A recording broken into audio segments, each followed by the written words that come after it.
Queridos irmãos, queridas irmãs, então esse vídeo agora é de número 472, Os 6 Dias, capítulo 12, Gênese Mosaica. E depois o próximo tema é perda do paraíso. Então aqui dando sequência, na questão de número 9, olha só para você ver o que Kardec diz aqui. Segundo uma crença antiga, a água era tida como princípio primitivo, o elemento gerador, pelo que Moisés não fala da criação das águas, parecendo que já elas existiam. As trevas cobriam o abismo, isto é, as profundezas do espaço, que a imaginação imprecisamente figurava ocupadas pelas águas e em trevas antes da criação da luz. Eis aí porque Moisés diz: o Espírito de Deus. Agora olha só para você ver. O Espírito de Deus era levado ou boiava sobre as águas.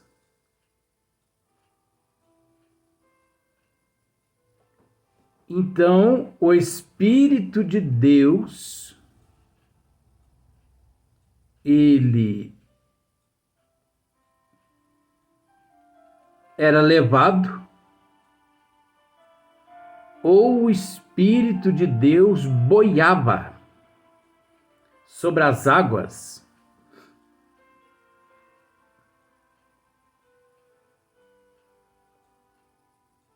Isso só pode ser alegoria.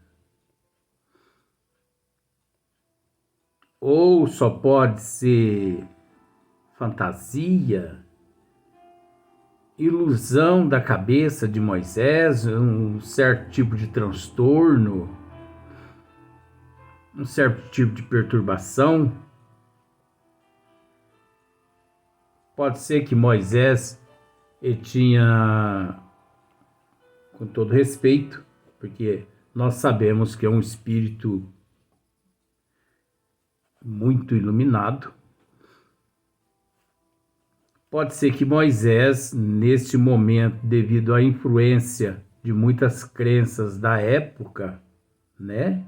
Muitas crenças primitivas naquela época, pode ser que Moisés desenvolveu algum tipo de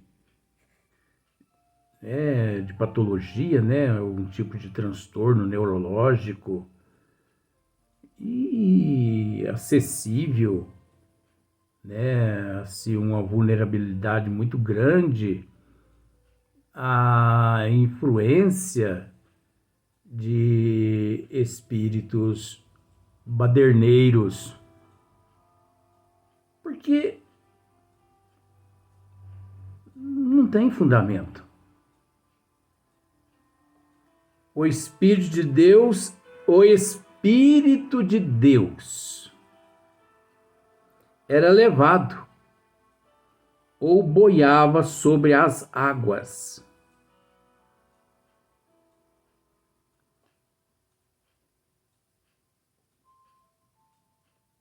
Tratando-se a respeito da terra. E o infinito. Então nós percebemos aí que tudo não passa realmente de uma alegoria. Porque ele acreditava nisso.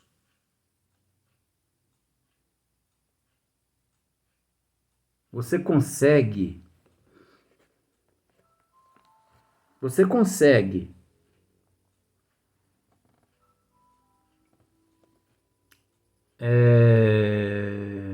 imaginar o infinito que não teve princípio e nem fim, repleto de elementos cósmico universal,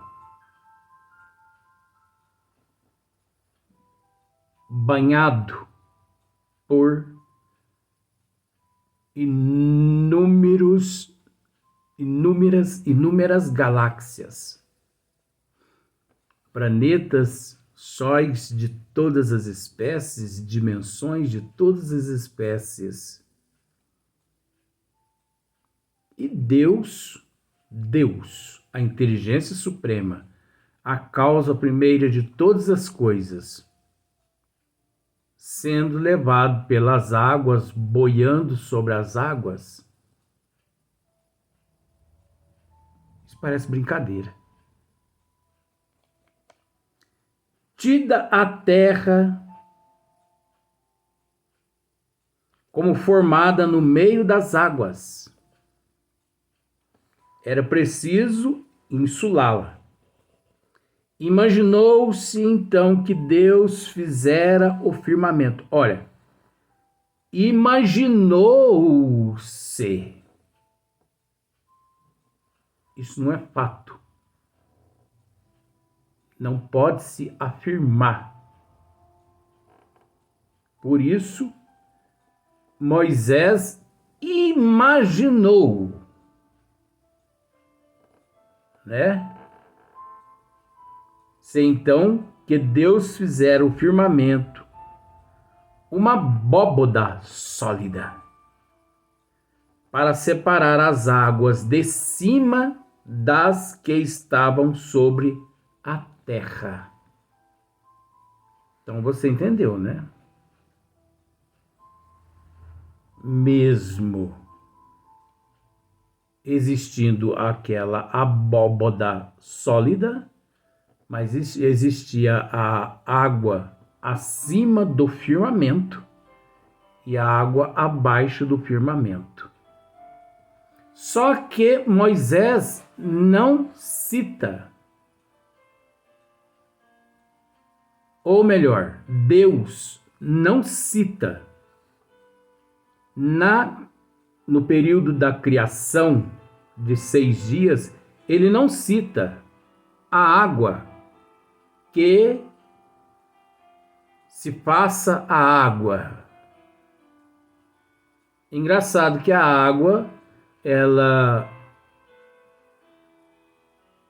entrou no sistema sem ter sido anunciada por Deus. A fim de compreendermos certas partes da Gênese, faz-se indispensável que nos coloquemos no ponto de vista das ideias cosmogônicas da época que ela reflete. Em face dos progressos da física e da astronomia, é insustentável semelhante doutrina. Então, olha só para você ver. Em face dos progressos da física e da astronomia, é insustentável semelhante doutrina. Entretanto, Moisés atribui ao próprio Deus aquelas palavras. Ora, mas aí, com todo respeito, eu estou pedindo todo respeito, não a Deus. Eu estou dizendo com todo respeito a você. Porque Deus sabe que isso aqui é alegoria, isso aqui é fantasia. Deus sabe que isso aqui é primarismo. É primarismo, não é nem primitivismo.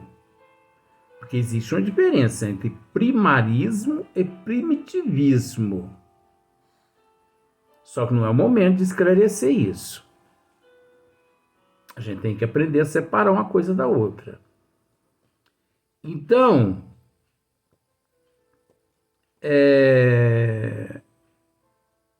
não, eu vou até ler novamente isso aqui. Não é possível. Em face dos progressos da física e da astronomia, é insustentável semelhante doutrina. Entretanto, Moisés atribui ao próprio Deus aquelas palavras. Então, que Deus é esse? Bom, se nós pensarmos no Deus monstro, no Deus do demônio, no Deus que julga, no Deus que pune, no Deus que te joga no inferno, porque você não pagou o dízimo. Se nós pensarmos no Deus que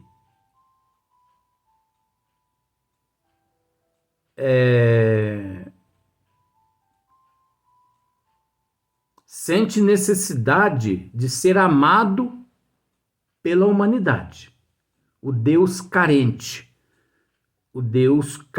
do amor de sua criação aqui na Terra. O Deus que expulsou, mitologia, né? O Deus que expulsou Adão e Eva do paraíso, do jardim do Éden. Se nós pensarmos no Deus que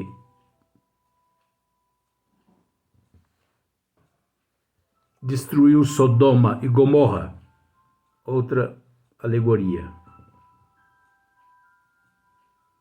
Então, se nós pensarmos nesse Deus que criou um demônio, como se diz, um Satanás, um capeta, né? E onde esse demônio, esse Satanás, tentou Jesus depois, durante 40 dias no deserto. Se nós pensarmos no Deus que se arrependeu de ter criado o ser humano, se nós pensarmos no Deus que foi até Noé e pediu para Noé fazer uma arca, porque ele havia arrependido de ter criado o ser humano. Então ele queria matar todo mundo. Se nós pensarmos no Deus que transformou ou quis transformar Noé em assassino, que se Noé tivesse atendido o pedido de Deus, Noé seria um assassino em massa, porque ele ia construir uma arca amando de Deus, o Deus assassino. Agora, por que Deus ia recorrer a uma arca para criar um dilúvio? Para quê? Se ele tinha todo o poder, ele podia fazer assim, ó, desapareceria todo mundo. Eu não precisaria de uma arca. Ele não precisaria inundar a terra de água para matar todo mundo afogado.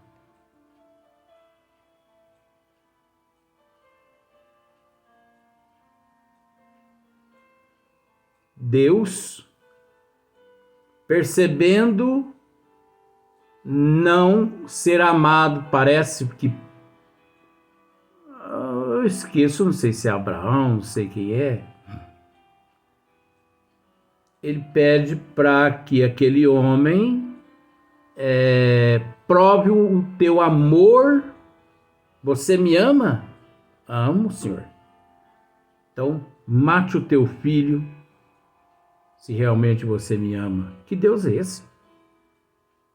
E quando o homem vai matar o filho com a adaga, ele vem, segura a mão do homem, basta.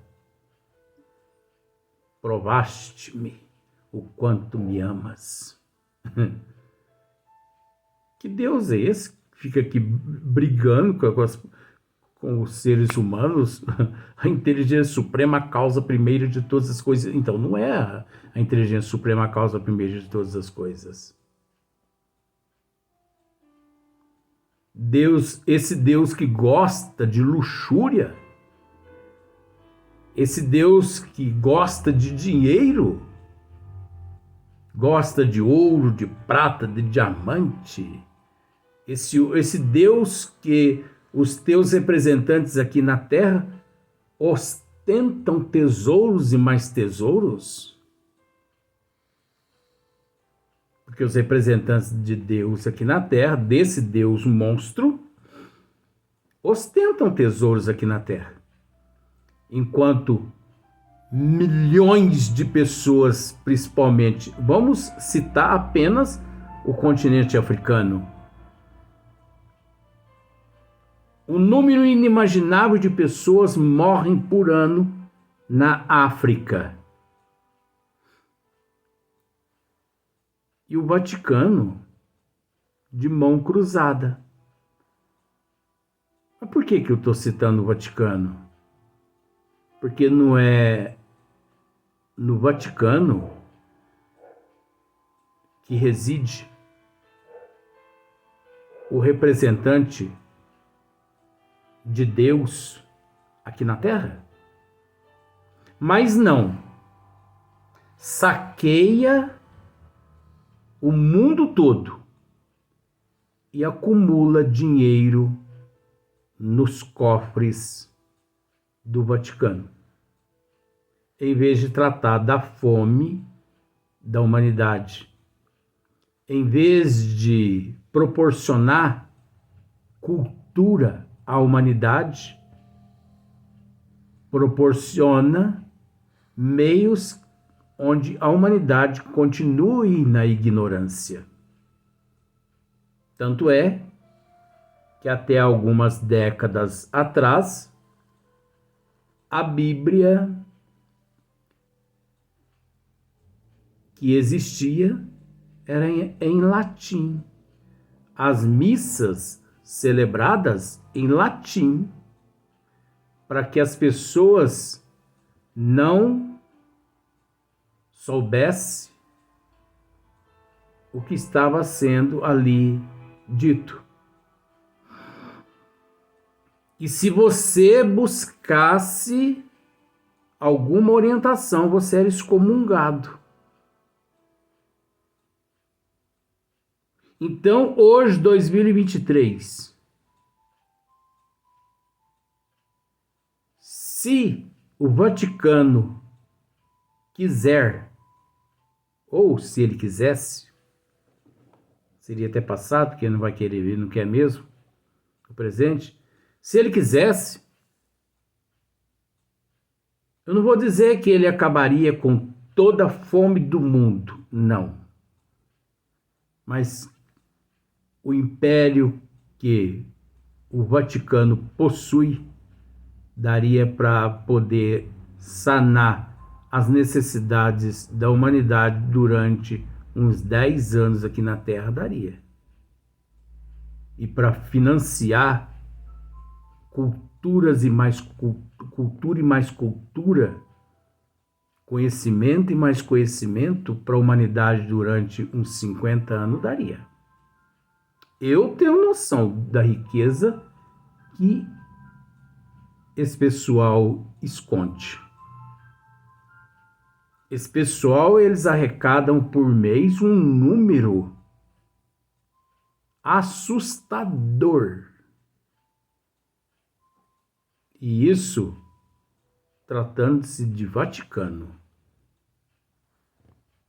e as outras religiões. Então, nós percebemos aqui que, de acordo com esse Deus, que acabei de citar todas essas passagens, ainda tem muitas outras, mas vamos deixar para lá, isso aqui condiz sim com esse Deus. É um Deus apócrifo, é um Deus mistificador, é um charlatão. É um charlatão se passando por Deus, de acordo com a necessidade do ser humano. Não é? Ora, visto que elas exprimem um fato notoriamente falso, uma de duas. Olha o que Kardec está dizendo aqui, ó. Uma de duas. Ou Deus se enganou em a narrativa que fez da sua obra, ou essa narrativa não é de origem divina. Não sendo admissível a primeira hipótese, forçoso é concluir que Moisés apenas exprimiu suas próprias ideias. Capítulo 1, número 3. É o que nós estamos acabando de dizer aqui. Vamos repetir aqui. Ora, visto que elas exprimem um fato notoriamente falso, alegoria, mitologia não, apócrifo, falso, né? Uma de duas, Kardec está dizendo.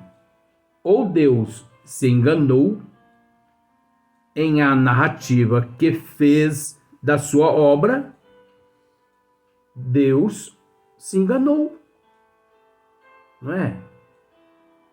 Deus criou uma coisa e na a Gênesis, através de Moisés, ele narrou outra coisa. Por exemplo, Deus criou um edifício de 100 andar. Só que ali, através de Moisés, ele descreveu uma residência de 4 quartos e um banheiro. Ou essa narrativa não é de origem divina, não sendo admissível a primeira hipótese, forçoso é concluir que Moisés apenas exprimiu suas próprias ideias. E aí, como é que fica? É o que nós estamos tentando mostrar aqui. A Gênese mosaica, ela é apócrifa. Ela é uma alegoria. Ela é falsa. Ela não é nem de origem divina, mas de origem do autopersonalismo de Moisés. Porque Moisés viveu num período muito difícil, onde havia muitas crenças, muitas religiões, as quais ele era subordinado, preso àquelas alegorias, preso àquelas mitologias. Realmente, aquelas mitologias. Luiz, mas não seria preso à mitologia da época? Não, porque cada crença tinha o seu dogma, cada crença tinha a sua lei, cada uma tinha sua lei, cada uma dizia que era detentora da verdade, e na verdade todas eram primitivas, crenças primitivas, que Kardec, evidentemente, partilhava na época. Então,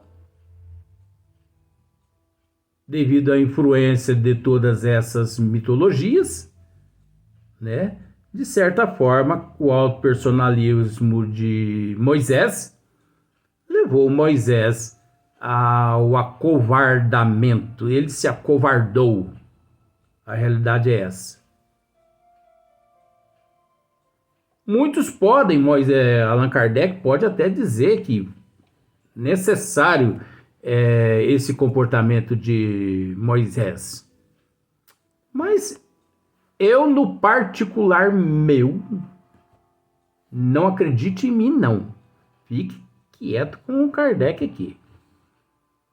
Eu não admito se realmente foi dessa forma. Se foi necessário. Porque aí você já começa a vida, a evolução, errado. Você nasce, por exemplo, você é uma pessoa adotiva. Você é uma pessoa adotiva. Ali com 2 meses, 1 mês de vida, você foi adotado. Tá bom. Aos 40 anos de idade, você descobre que você é filho adotivo. Você busca saber quem foram os seus pais. Você não pode, você não tem o direito de ficar sabendo quem foram os seus pais? E se você busca saber, você pode ser excomungado? Vamos para o próximo vídeo.